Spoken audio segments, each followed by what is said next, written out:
Hello, bachcho, let's see the question. On bottom edge of a smooth vertical wall in inclined plane is capped at an angle of 45 degree. A uniform ladder of length L and mass capital M rests on the inclined plane against the wall such that the perpendicular to inclined plane. If the plane is also smooth, which way will the ladder slide?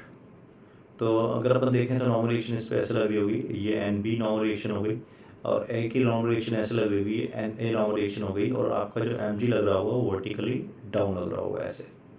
तो अगर आप देखो, मान लो आप M G के about torque लेते हो, torque about the gravity, centre of gravity, and that must be equal to zero, sorry that not must be equal to zero because we don't know the net body is in equilibrium और not.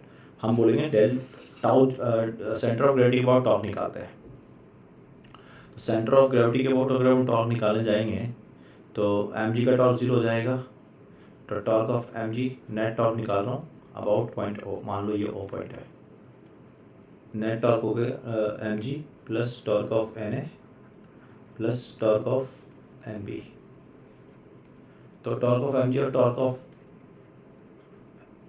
N A दोनों zero हो जाएंगे क्योंकि point of axis of rotation से pass कर रहे हैं। अब हम torque of out on torque of A निकालेंगे तो बचेगा टॉर्क ऑफ ए तो ये हो जाएगा N A into perpendicular distance, that is torque, यानी कि नेट टॉर्क जीरो नहीं होगा, it will be clockwise. So ladder will slip by rotating clockwise, तो ये तो ए ऑप्शन हो गया, ए आंसर हो गया आपका ना। अब आपको बी जाना है, what is the minimum coefficient of friction necessary so that the ladder does not slip. तो अब अपने पास ये ladder हो गई आपके पास, ये ऐसे परपेंडिकुलर, ठीक है। अब अगर अपन देखें यहाँ पर तो अब एक नया फोर्स आ गया, अपन को देखना पड़ेगा नया फोर्स जो हो गया वो कैसे हो गया। फ्रिक्शन फोर्स स्लाइड डाउन जा रही है काउंटर क्लॉकवाइज, सॉरी क्लॉकवाइज आके, ये फ्रिक्शन हो गया, ये इसका नॉर्मल रिएक्शन एन ए हो गया, इसे एन बी हो गया, ये इसका नॉर्मल रिएक्शन एन ए हो गया और यहाँ पर हमारा एम जी एक्ट कर रहा है वर्टिकली डाउन, ठीक है ऐसे।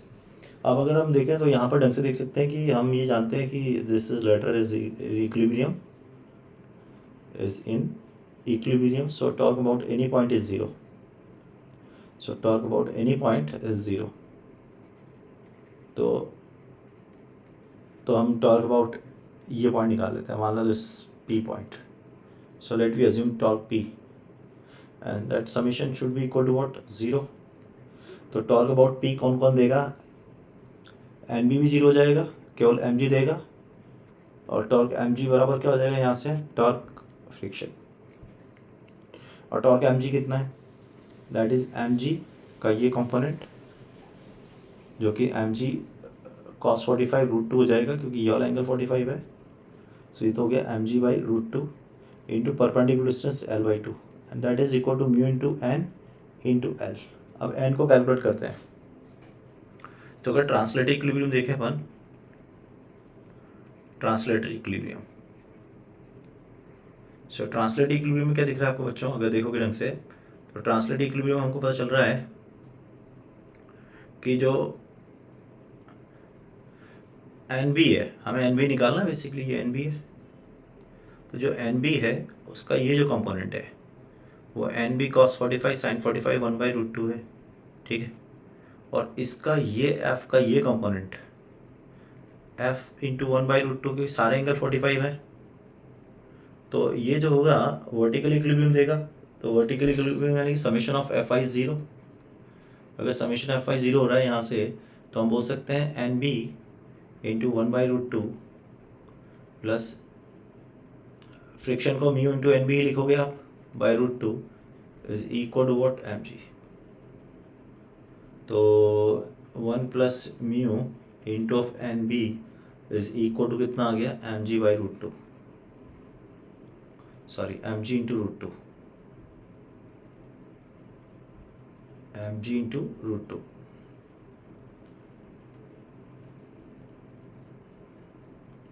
तो ये हो गया M G into root two, तो एन बी निकाल सकते लिख लेंगे अब यहाँ पर, तो ये हो जाएगा M G upon two root two into L is equal to mu into mg√2 upon 1 plus mu into L. So यहाँ से अगर म्यू सॉल्व करूँगा तो ये आएगा 1/3। सो बच्चों दिस इज योर करेक्ट